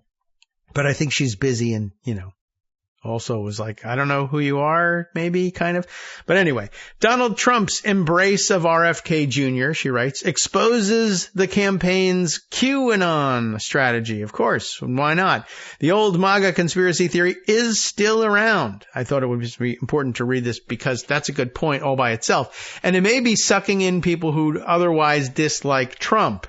And that's kind of hard to imagine, but here it is. There's evidence, Amanda writes at Salon, and by the way, along the way, makes more fun of RFK Jr. Is Donald Trump wishing he could replace Senator J.D. Vance of Ohio with Robert F. Kennedy Jr. as his running mate? That question jumped from the world of social media jokes to a serious inquiry on Monday. Weird, huh? When the anti-vaccine conspiracy theorist and former presidential candidate told Tucker Carlson, who also is still alive, that he's been hired to pick the people who will be running the government. That's the quote. Pick the people who will be running the government if Trump gets elected in November. Which also may be a little bit of an attempt to distract from Project 2025 actually fulfilling that role. But anyway, since Kennedy dropped out of the race and endorsed Trump, as useless as that may be, if Trump gets elected, now that he's endorsed him, mixed up my sentences here, the GOP candidate, Trump, has fully embraced the black sheep of the famous Democratic Klan, and it was a dead black sheep found by the side of the road that we're talking about. Trump used to sneer, by the way, when he was running, that Kennedy was a radical left Democrat, which was false, and that he's the dumbest member of the Kennedy Klan, which is fair enough, so you might want to hold that one. Hi everybody, it's me, David Waldman. Yes, the same guy who interrupts you all the time. Interrupting you one more time, just to tell you again, another reminder that your contributions are what keep this show on the air, and Patreon.com, Patreon.com, is still among the easiest ways to make the sustaining subscription donations that keep us afloat. Are you ready for the pep talk about how our Patreon campaign is still going strong and growing? Well, too bad. Yeah, the plain fact is we actually are headed in the wrong direction, and whereas we once had about 175 monthly patrons, we're now actually down below 150. Time to recruit some more. Not exactly the kind of news I wanted to share, but there it is. For those of you in a position to support the show, Patreon.com does make it easy to make those secure, recurring monthly contributions to do so. Patreon.com/KagroX gets you straight to our donation page. We've been through a lot together. The worst of the pandemic, we hope. The worst of the insurrection, we hope. So go ahead and treat yourself. You don't need an excuse. Give yourself the gift of a little something you enjoy in life. Support the show. And of course, if you happen to prefer using PayPal or even the Square Cash app, we're up and running on those options too. So thanks again, everyone, for all your support. We couldn't, or at least shouldn't, do it without you. Hope you'll be on board soon too. Thanks for all your support.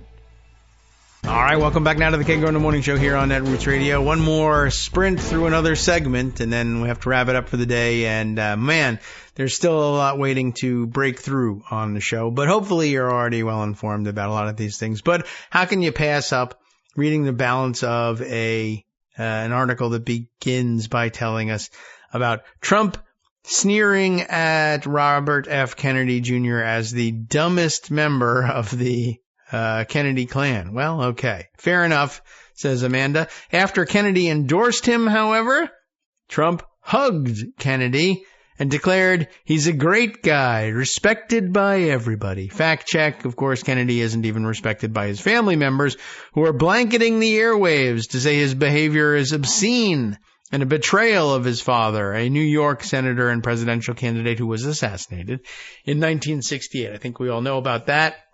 I think Amanda, in sending the article around on social media, said that there was a bear hug going on, and, well, LOL to bear, of course. And at least the bear in question was spared the indignity in life of having to engage in one of these hugs. Whether, I don't know who the role of the bear is being played by here, whether they're bear hugging RFK or bear hugging Trump, it would be an indignity either way, and maybe you're better off as roadkill. Anyway, the imagery of the two men together spread far and wide to the point where it seems that Kennedy is Trump's running mate, not Vance. Aaron Rupar making the same observation about Trump sharing a post describing him and RFK Jr. as a ticket and lamenting poor JD, but well, one, he's not poor, and two, screw that guy anyway. Vice President Kamala Harris's campaign seems fine with this pairing, I guess, since Kennedy's presence only proves the weird accusations that the campaign has blasted onto the Trump ticket.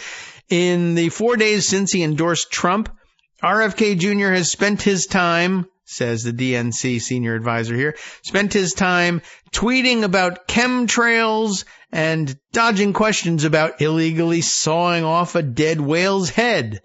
DNC's senior advisor, this is who I was talking about, Mary Beth Cahill, said in a statement, normal candidates would run from a surrogate like this, but desperate men do desperate things. Trump has a stench of desperation to him as Harris rises in the polls. Still, it's not initially clear what an alliance with Kennedy does for Trump. Although he and Vance keep insisting they're normal and not weird, here they are, lavishing attention on a man who claimed to have had a brain worm and, by his own account, once dumped a dead bear cub in Central Park, but only after saying, I just didn't get a chance to eat it, so whatever. The choice is yet another indicator of how much the Trump campaign strategy depends on appealing to fringe constituencies in hopes that they turn out just enough creeps and conspiracy theorists to eke out a win in the swing states. Kennedy doesn't just connect with the anti-vaccine community. He likely has special appeal to a group that isn't mentioned as much in the mainstream media anymore, but whose bizarre ideas still hold power over millions. QAnon. They're still there. Can you believe it? QAnon, a cult-like conspiracy community, not unlike the MAGA community, that believes Trump is a savior sent to stop an imaginary cabal of Satan-worshipping pedophiles. It's really the only difference between QAnon and MAGA is the specificity of the claims behind why they think Trump is their savior. QAnon has effectively shed its branding, explained journalist Jesselyn Cook. Her recently published The Quiet Damage, QAnon and the Destruction of the American Family, tracks the havoc this conspiracy theory is causing in the lives of ordinary Americans. While the name QAnon is not used by its followers much anymore, the core conspiracy theories have remarkable staying power, she added. They're repeated by major political influencers, right-wing media stars, and elected officials. And they appeal even to everyday people who would never consider themselves to be affiliated with QAnon. Just their ideas, apparently. Cook pointed to data from the Public Religion Research Institute, PRRI, frequently cited by Greg when he's collecting their data, that shows tens of millions of Americans believe that the government, media, and financial worlds are controlled by, if not Jews, then certainly Satan-worshipping pedophiles. A popular belief in QAnon circles is that John F. Kennedy Jr., not Robert F. Kennedy Jr., but John F. Kennedy Jr., who was Robert Kennedy's first cousin. Ready for this one? You know it. We've heard it before, right? The belief is that JFK Jr. did not actually die in a 1999 plane crash, but has been in hiding and will emerge as Trump's running mate. Yeah, it's crazy, but they've been saying that for years. And it was crazy for years. I mean, this is a decade now. I feel like, well, maybe not a decade. The QAnon has been doing it, but certainly several years. Right? And they had that rally. Didn't they all show up at one point in Times Square in New York on the day that had been prophesied that he would reveal himself? Well, so imagine, what it must mean to them to see Robert F. Kennedy Jr., who isn't dead, though, you might dispute that, but mentally speaking, he's had a brain worm, maybe. Anyway, but Robert F. Kennedy Jr. shows up in a role that's almost kind of sort of his running mate. Well, all right, I got the name wrong, but it was an FK Jr., at some point, right? One or another, whether it was J or R doesn't really make a difference. You could see how they might think this is a fulfillment of prophecy in some way. But then, of course, there's also this. I mean, before they got the RFK Jr. relief, they used to cling to their decision that Vince Fusca, a random Trump follower, was in fact not Vince Fusca at all, but rather the dead son of President John F. Kennedy, JFK Jr. Why? I don't know. They just decided that. Here embedded in the story is the tweet of, Kirk A. Bado, B-A-D-O, spotted at the RNC, the Republican National Convention. There's Vincent Fusca, the QAnon JFK Jr. guy. Doesn't look like him or anything, but I guess that doesn't matter to them. But Why should they bother, QAnon people, propping up this man who looks nothing like a Kennedy when they have a verifiable actual Kennedy on board? Sure, he's merely the son of the assassinated candidate, not the assassinated president, but still, the photos of RFK Jr. and Trump standing together are so close to what many QAnoners have long imagined, they're not going to balk because he's the wrong Kennedy son. Trump's alliance with Robert F. Kennedy Jr. seems to be a part of a pattern of Trump and his allies associating with those who spread conspiracy theories. Alex Kaplan of Media Matters told Salon, Trump has increasingly amplified accounts that have promoted the QAnon conspiracy theory, doing so hundreds of times, and some of his advisors and associates have connected with those conspiracy theorists as well. It also speaks to how some conspiracy theory movements, like RFK Jr.'s anti-vaccine movement, the election denial movement, and the QAnon community are now working more closely together. And then, of course, throw in Curtis Yarvin as well on the J.D. Vance side. On Monday, Kennedy offered a perfect example. In response to a conspiracy theorist yelling about chemtrails on Twitter, you all have heard that craziness before, Kennedy replied, "We're going to stop this crime." As a matter of fact, I'm going to stop this crime. So when you find out that there's no chemtrails, you can thank me for it. I stopped it already. I don't know who this Kennedy pretender is. Anyway, the account's handle, what, is that the person who screamed out about chemtrails? B. Gates, like Bill Gates. B. Gates is a psycho. That's the account handle.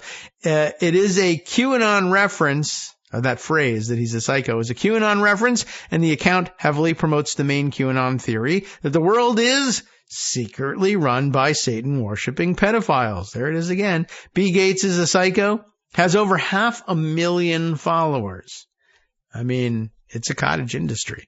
There's been a good deal of media discussion about Americans who voted for Joe Biden in 2020, but are leaning towards Trump now. Those numbers are relatively small, but could be enough to make a difference in tight swing state elections if Harris can't win them back. Now, a lot of theories abound to explain this drift, from inflation to gender relations. What is under-discussed, however, she says, is the role of conspiracy theories like QAnon. Most QAnoners are white conservatives, but in recent years, QAnon has sucked in a more diverse group of people. Ooh, DEI, that's bad, except they like it. In her book, Cook tells the stories of Bay Area Bernie Sanders supporters, like, for instance, an elderly Democrat and a black single mother who were pulled into MAGA after being radicalized by QAnon. They didn't really recognize QAnon as a Republican operation, I guess, or even if they did, they went in for it anyway. PRRI data reflects this, showing that the number of Democrats espousing QAnon beliefs doubled after Trump left office. Isn't that interesting? And I mean, maybe at that point they lost their affiliation with Republicanism now that Trump was out of office and people were just somehow receptive to the conspiracy theory part of it. Weird. So it doubled, but it was from 7% to 14%. Still, you don't want anything. You don't want any increase at all. Harris's rise in the polls, however, suggests that she may be starting to get some of the drifters back. To be sure, I don't even know if it comes from the same pool, but it's a nice thought. To be sure, Trump isn't short on options. Huge numbers of voters who were down on Biden are telling pollsters they like Harris, especially the younger voters, women, and people of color. Most of these people will not be dissuaded from voting for her by ludicrous conspiracy theories, but if even a small percentage could be, that might flip major swing states to Trump. It's not like he's got better ideas. These voters don't like his real-world policies. The best Trump can hope for is to distract enough of them long enough that they forget to or ignore his dangerous real-life conspiracies like Project 2025. It's an interesting possibility, something to keep in mind. I don't know how you dissuade people from doing it because they're crazy, but you give it your best shot, I guess. All right. The remainder of the show, I think we need to spend some time on what's happening with the indictments the superseding indictments for Trump. We really do have to get to that. I've got a piece here from CNN that came to me in a weird way via like Apple News. So I have to make 5 different clicks to get through to this. Takeaways from the new indictment. And I'm not sure whether we're better served with one of the initial reports about it happening, which I think comes to me from ABC News via go.com. I have to click through 5 things for some reason for all of these stories. The first frontline report about the superseding indictment from a major news organization that I was able to dig up, that comes from Alexander Mallon, Catherine Folders, and Peter, Charalumbus is my best stab at that pronunciation. ABC News, Trump charged in superseding indictment in election interference case following SCOTUS ruling. The new indictment adjusts the charges to the Supreme Court's immunity ruling.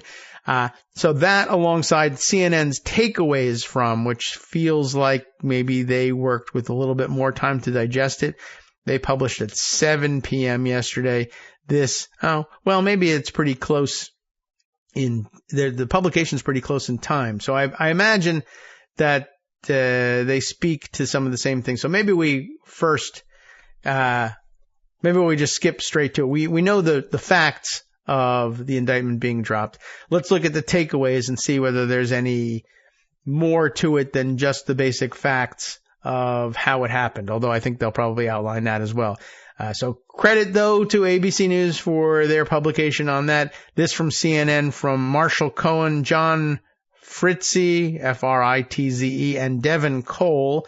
Takeaways from the new indictment against Donald Trump in the January 6th and election subversion case, illustrated with side-by-sides of Trump and Jack Smith here. Special counsel Jack Smith provided the latest twist in the 2020 election subversion case. Yes, this goes back 4 years. Against former President Donald Trump, filing a retooled indictment on Tuesday that he hopes comports with the U.S. Supreme Court's controversial immunity ruling and will let the case move forward. By the way, I have to double check. We should head back if we get the chance to Empty Wheel on this, not for her explanation of what's going on, although I'm sure it would be valuable and helpful. I really need to digest that off air because you know how it is, the details and the ins and outs of her writing. But I did see her commenting on Blue Sky yesterday as Southpaw, NYC Southpaw, was reporting and discussing the news as it was breaking and saying they must have impaneled a new grand jury and given them the evidence minus the stuff that the Supreme Court dubiously said that should be withheld, evidence that should not have been a part of the indictment, that they impaneled a new grand jury and came up with this superseding indictment. But Empty Wheel was saying actually it was the old grand jury that, I don't know whether they sat them again or whether they had another indictment already in hand, which they didn't file, which they're now filing as superseding. I have to find out about the mechanics of this, but how they used the old grand jury, whose term has since expired, to get this new superseding indictment minus the questionable stuff. I'm not sure how that works. We'll see whether CNN explains it, and if not, we'll try and seek that answer and clarify that by the end of the week. All right, where were we? The slimmed down indictment clocks in, says CNN, at 36 pages, down from the original 45. Special counsel did not drop any of the 4 counts against Trump, but he was forced by the conservative Supreme Court justices to refashion the allegations underlying the charges. Okay, so no counts dropped, although I think this article also does mention that there's no mention of Jeffrey Clark, who used to be unindicted co-conspirator number 4 in these things. At any rate, the Republican presidential nominee previously pleaded not guilty to the charges, of course, which stem from his attempts to, overturn the 2020 election after he lost to Joe Biden, resulting in the January 6th riot in the Capitol. The new indictment was filed mere weeks before voters begin casting ballots in the 2024 presidential election, but a trial isn't expected to happen anytime soon for all the same reasons. I mean, exactly the same reasons. Yes, there's a superseding indictment, but there's the trial will still be handled by the same courts and the same judges, just with a new indictment underlying the whole thing. Here's what to know about the new indictment and what it means going forward. What's different and why? The most glaring difference between the two indictments: prosecutors removed the entire section about Trump's attempts to weaponize the Justice Department to help his reelection. And the new indictment no longer mentions co-conspirator 4, who was referenced nearly 30 times in the original case and was previously identified by CNN as Jeffrey Clark, the Trump appointee at the Justice Department who embraced his false voter fraud theories and supported his efforts to use federal law enforcement powers to try to overturn the election. Smith removed the allegations about Trump's use of the Justice Department to perpetrate the scheme, since the Supreme Court made clear that those acts were official acts. I mean, erroneously made clear, but they didn't say that in the quote, but that's true. That those were official acts and therefore immune from prosecution, said Barbara McQuaid, a former prosecutor and University of Michigan Law School professor. CNN legal analyst Ellie Honig called the superseding indictment a strategic retreat by Jack Smith in cutting the claims relating to the Justice Department. The indictment now rests primarily on Trump's efforts to pressure state and local officials and submit false slates of elections, Honig said. To me, that's the biggest crime anyway. Steve Vladeck, CNN Supreme Court analyst and professor at Georgetown University, the law school, of course, emphasized that the special counsel did not drop any of the charges themselves. That, Vladeck said, suggests that prosecutors are confident that the law still encompasses the conduct they allege former President Trump engaged in leading up to and on January 6th. What else is new? Trump's role in election certification needs some attention. Trump continues to be charged with illegally interfering with the state election officials who certify their state's presidential election results and of obstructing Congress's certification of the Electoral College results on January 6th. But the superseding indictment explicitly highlights the fact that the sitting president has no role whatsoever in this quadrennial exercise, neither on the state nor federal level. That does make it, in normal circumstances, that would make it extraordinarily difficult to claim, well, this is an official act of the presidency to interfere in these things. It is Trump's claim, nonetheless, well, I was trying to make sure that the laws were faithfully executed. That's why I interfered in them. What role do you have in executing that law? None. Zero. You're actually precluded from doing so. So what's your excuse? Oh, I don't know. Maybe they'll rule that I'm not precluded from doing so. Okay, sure. Neither of those lines were in the original indictment. Oh, I'm sorry. I must have skipped the lines because I was like, what lines? Well, okay. We just left with the superseding indictment highlights the fact that the sitting president has no role whatsoever in this process. So obviously it would not be a official act. The reworked indictment states the defendant had no official responsibilities related to any state's certification of the election results. Regarding January 6th, it states that the defendant had no official responsibilities related to the certification proceeding in Congress, but he did have a personal interest as a candidate in being named the winner of the election. Neither of those lines were in the original indictment that Smith filed last year, so making the connection more explicit and rejecting the idea that these could possibly be official acts. Next up, Trump's 2020 election rhetoric. Much of the case involves Trump's words, specifically his repeated false claims that the election had been rigged and stolen from him. Democratic and Republican election officials, Trump's hand-picked attorney general, many of his own advisors, and the nation's leading cybersecurity agency have all concluded that the election was legitimate and secure. This adjustment by prosecutors was a reaction to the Supreme Court's ruling, which commentated on how presidents use social media and speeches to communicate with the public, but didn't set out a hard and fast rule for when those communications are personal conduct. The defendant continued to make false claims nonetheless with deliberate disregard for the truth, including through his Twitter account, prosecutors said in the new indictment. Throughout the conspiracies, although the defendant sometimes used his Twitter account to communicate with the public as president about official actions and policies, he also regularly used it for personal purposes.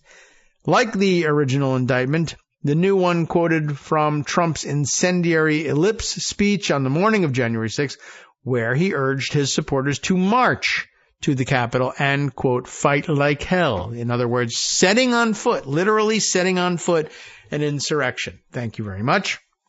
But in Tuesday's document, prosecutors said that the event was a campaign speech and privately funded and privately organized political rally, which of course, again, makes it difficult to classify as an official act.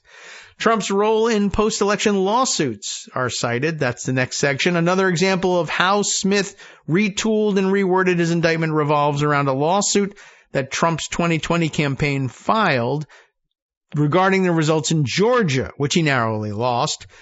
The original indictment said the lawsuit was filed in his name, but the new indictment says that it was filed in his capacity as a candidate for president, explicitly arguing that this solely pertained to his campaign and was wholly removed from his presidential duties. Trump personally signed a verification swearing that the information in the lawsuit was accurate, even though it contained false election fraud allegations, prosecutors wrote. The right-wing lawyer who advised Trump on that lawsuit, alleged co-conspirator John Eastman, he even told Trump's team beforehand that the filing contained some, quote, inaccurate information, prosecutors claim, and nonetheless certified as true and accurate by Trump, just merely the president. Why is Mike Pence still in the indictment? We are asked, or it asks. The reworked indictment is a response to the Supreme Court's divisive if you're in the UK, on July 1st. Granting sweeping immunity to Trump, the 6-3 conservative majority, believe it or not, ruled that Trump's interactions with the Justice Department was entitled to absolute immunity from prosecution. The president cannot be prosecuted for conduct within his exclusive constitutional authority, the Supreme Court wrote. Trump is therefore absolutely immune from protection from the alleged conduct involving his discussions with the Justice Department officials. Other actions, such as Trump's interaction with Vice President Mike Pence, were entitled to presumptive immunity, but the majority said that lower courts would need to thrash out whether Smith could overcome that presumption and pursue his case. By keeping Trump's contacts with Pence in the new indictment, Smith is plowing ahead with that part of the case in the hopes that it will be upheld. That could be personal, it could be official, we don't know, they didn't say. So they explicitly said no to the DOJ stuff, but they didn't say so with respect to the vice president, so it stays in. The alleged conspiracy to pressure Pence into overturning the election is a core part of the indictment and a huge part of the 2020 election aftermath. Prosecutors retooled and reframed the section about Trump pressuring Pence to emphasize that in their view it was an abuse of power that had nothing to do with the constitutional role of the vice presidency and the normal lawful relationship between a president and vice president. McQuaid said she was somewhat surprised to see the allegations remaining relating to Trump's efforts to pressure Pence. The court said that this conversation was at least presumptively immune, but that the prosecutor could rebut the presumption, she said. It seems that Smith believes he can rebut the presumption, perhaps by framing Pence as acting in his legislative role as president of the Senate rather than in his executive branch role as vice president. The Supreme Court left open the possibility that other actions Trump took, such as his interactions with state officials, might be open to prosecution. The High Court didn't resolve whether any of Trump's conduct was in fact unofficial, but rather left it for the trial court considering his case to decide. Unlike Trump's alleged interactions with the Justice Department, this alleged conduct cannot be neatly categorized as falling within a particular presidential function, the court wrote. The necessary analysis is instead fact-specific, requiring assessment of numerous alleged interactions with a wide variety of state officials and private persons. What happens next? Although the charges haven't changed, Trump must enter a new plea in the superseding indictment. Prosecutors on Tuesday indicated they would waive a requirement for the former president to appear in court. We know you're just going to plead not guilty. We all know what the charges are going to be. You don't have to come in here, so you can't cry that it's inconvenient and takes you off the campaign trail. Meanwhile, expect Trump to continue his strategy of challenging every aspect of the case, especially since the Supreme Court left aspects of the case unresolved. Trump can still litigate and then appeal the immunity issue before trial, Honig said. There's no chance this trial happens before the election. And I think we've kind of given up on that hope anyway. But, we cling to a new and different hope instead. All right. Well, time for us to make sure that we get out of here on time today, schedules being what they are. So let's play the exit music. I think everything is still A-OK out at headquarters, but I understand Justice on his way out on a road trip this afternoon. And so tomorrow and Friday, the actual handoff timing is of the essence. But today we'll just practice for it. And I think we're even a couple seconds late anyway. So, all right, let's wrap it up for today. And as a matter of fact, so some alternative programming following today. Because, again, he's got to hit the road and get moving. So no West Coast Cookbook and Speakeasy today or for the rest of the week. But just for your information, Netroots Radio will be on a modified programming schedule starting tomorrow. And with regular and irregular programming. All kinds of programming, especially the irregular kind, until, sometime during the weekend. So stay tuned. And, of course, the West Coast Cookbook and Speakeasy will return along with Justice himself on Monday. So good news there. Things we can look forward to in the balance of the week. Well, there will be, I'm sure, more analysis of the superseding indictment. But we also want to fill in the blanks on a couple of other happenings, some more last-minute reflections on what was seen and the coverage and how it was done at the Democratic National Convention that we'd like to check in on, and, of course, some weird developments in the AI world as well. You have been listening to Kagro in the Morning with David Waldman. Something else I wanted to get to, and we'll get to in the balance of the week, I hope. I know we've been worried a little bit about where the Georgia statewide Republican officials who didn't comply with Trump's wishes last time now lie. It actually looks like they're giving indication that they are still, even with new legal authorization, not going to roll with Trump. Good news. Hope it works.